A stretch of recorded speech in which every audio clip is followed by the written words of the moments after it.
I love video games. If owning a copy of Batman Rise of Sin Tzu for the Game Boy Advance isn't evidence enough of that fact, then frankly, I don't know how else to convince you. However, when looking at my gaming habits as a kid and the jumbled and nonsensical mess that was my library, I don't know if today I would consider my younger self a quote-unquote true gamer. Now, obviously that term is and rightfully should continue to be mocked with many an eye roll against anyone who uses it unironically.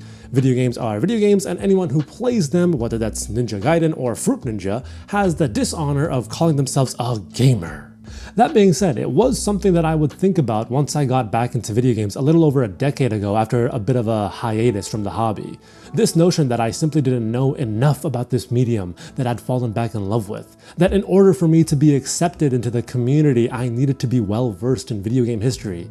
This is a silly thing to think, of course, but I was a silly guy in my early 20s. If I'm honest though, this mentality, or at least the side effect of it, wasn't the worst thing, because it opened me up to a swath of games from different genres and eras that I likely otherwise would have never considered. Experiences that all, no doubt, contributed to my eclectic tastes in games today, and my openness to try weird and wacky titles, irrespective of their genre or release date. The mentality of I gotta play this or else I'm a fraud is obviously not healthy, but having a curiosity about gaming's history and going out of your way to try beloved niche titles and classics is something that, if you really love games and are financially willing and able, is enriching and will only further your love for this hobby. This goes for any other medium of art too. So, allow me to take you through my journey from being a kid that only ever played Dragon Ball Z games to then returning to this medium with a fervor to devour all it had to offer by spending way too much money and not getting much sleep.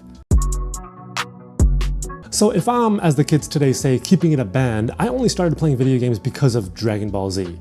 Sure, my parents had gotten me a Sega Genesis for my 5th birthday, for which I had Sonic 2 and some Superman game I can't remember the name of, and sure, I had friends who had N64s with whom I'd play Smash and Mario Kart, but my entire personality as a kid revolved around teary-eyed Gohan fighting Perfect Cell. Ah, the memories. As such, the ability to take control of these characters I loved so much and play as them virtually was a dream, which is why I was obsessed with playing any and all video games with the Dragon Ball in the title. I didn't care how good or bad the actual game was.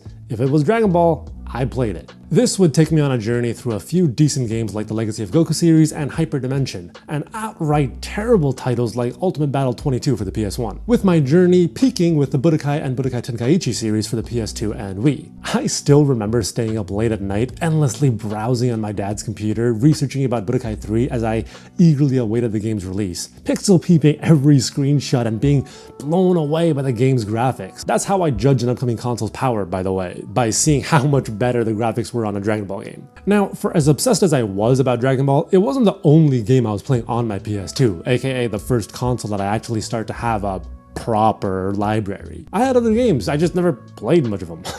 I thought the original Kingdom Hearts was kind of weird but cool with a banger soundtrack, but got stuck with a fetch quest in the opening beach area and quit. I played a lot more of the sequel but couldn't get past the Olympus Coliseum tournament. I loved the Prince of Persia games and played a ton of the first and third titles, but never got around to finishing either. Warrior Within was too dark and scary for 10-year-old me, so I never played much of that. And I tried the tutorial area of Final Fantasy X but couldn't comprehend how a turn-based JRPG works, so I never got past it.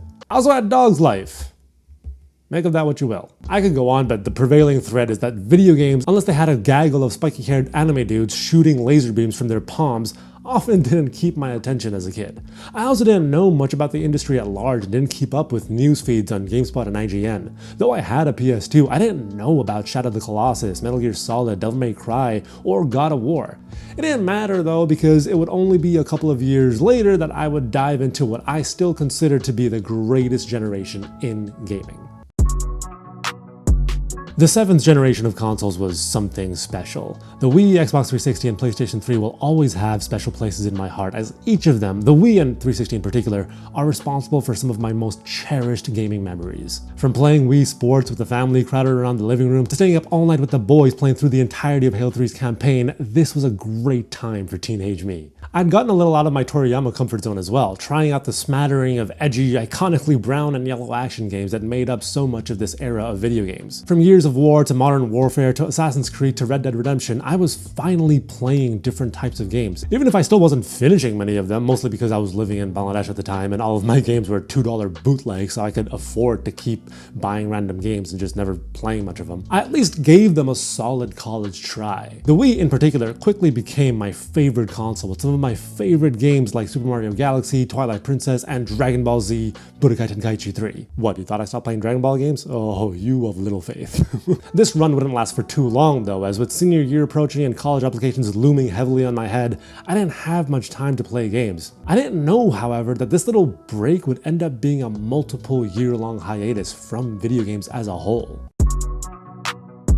After high school, I moved to New York City to pursue my love of filmmaking and acting. Being caught up by the spectacle that is the Big Apple and overwhelmed with excitement at studying something I loved and meeting new people, I didn't have much time, nor did I really care, for video games. I didn't even own any consoles during this time. 2 years would go by without me even touching a controller or even visiting GameTrailers.com, a site I would frequent daily during my adolescence. This would all change during a summer break though. Upon arriving in NYC, I'd give my Xbox 360 to my uncle, knowing I wouldn't have much use for it. He wasn't much of a gamer but loved FIFA, so was happy to accept. During the summer a couple of years later, he would come to visit me and asked if I wanted the console back.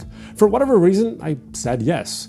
Seeing that classic gray-green console back with me and sitting atop my media cabinet in my apartment made me feel so nostalgic. I went out, for the first time in years, to GameStop and picked up whatever game I thought looked interesting. I had no idea what was happening in the industry at this time, so knew nothing about which games got reviewed well or didn't. The universe was guiding me that day, as the game I picked up would be the one that would spark a passion to begin a journey back to the world of video games. That game was BioShock Infinite. Now, critiquing BioShock Infinite all these years later, I can acknowledge that the game is far from perfect, with incredibly questionable politics and thematic messaging.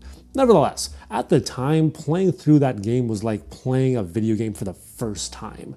The narrative, atmosphere, voice acting, and characters had me hooked from start to finish and made me realize just how much I'd missed playing video games. But I didn't want to just get back to playing games on a casual basis. No. I wanted to catch up not only on the games that I'd missed in the past couple of years, but all the titles I never played that came in the decades prior. From 2014 to 2024, I spent many of my waking hours either playing, planning, thinking about, or writing about video games. I would start the first year or so of this journey by going back in time to the punky, leg-warmer wearing decade of the 80s and the oversized sweaters of the 90s and playing some of the classics from Nintendo's first couple of systems.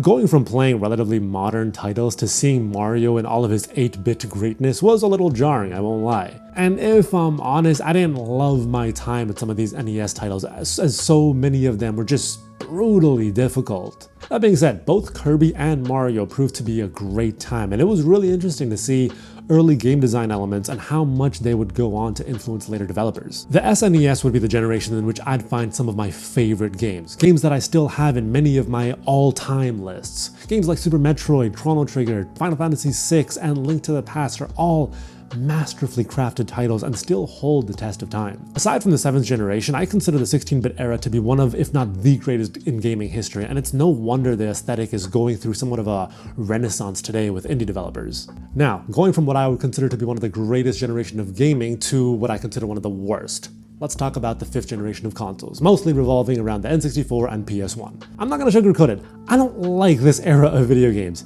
Even though it's responsible for a few of my all-time favorites like Final Fantasy VII, the original Metal Gear Solid, and Castlevania Symphony of the Night, I think this was the generation that developers were trying to grapple with how the heck to make video games in the 3rd dimension. I didn't spend a lot of my time with this generation during my journey, only finishing Symphony of the Night, and that was mostly because it was still a 2D title. Every time I'd boot up a game from this era, it would be really hard to look past the terrible blocky visuals and incredibly janky and stilted game mechanics. Don't get me wrong, Mario 64 was brilliant and impressively modern, but most of my time was spent with the PS1 and a lot of those games just didn't do it for me. I did, however, finally get around to playing MGS1 and the original Final Fantasy VII a couple of years ago and can happily admit that they're both all-time greats, though they both still have some seriously dated design elements that don't hold up. I won't go through all the games I played through each generation over the past decade, as that would be ridiculous. But fellow gamers, take solace in the fact that I have dutifully ensured to cover most of my bases. From long-running franchises like Xenoblade and Zelda to Gabe Newell's jewels of Portal and Half-Life, modern niche titles like Gravity Rush, and indie gems like Hollow Knight and Limbo, I've played a lot of incredible and some not so incredible games across a variety of systems, eras, and genres, and feel very proud with just how committed I've been with this silly experiment. I've taken it pretty easy over the past few months, mostly focusing on more modern titles and games from my backlog that I only really want to play. I also don't force myself to finish games anymore. If I'm not enjoying something, I'll move on. Something I definitely wasn't doing a few years ago as I bashed my head in, getting through games I was actively despising. I think the biggest thing this past decade has taught me is how many incredible games there are out there, from generations past and from lesser known developers. It reminds me of a quote from actor-director Peter Bogdanovich, who said, quote, "There are no old movies really, only movies you have already seen and ones you haven't." I don't know if I'm going to walk around with an air of pomp, touting myself as a true gamer now.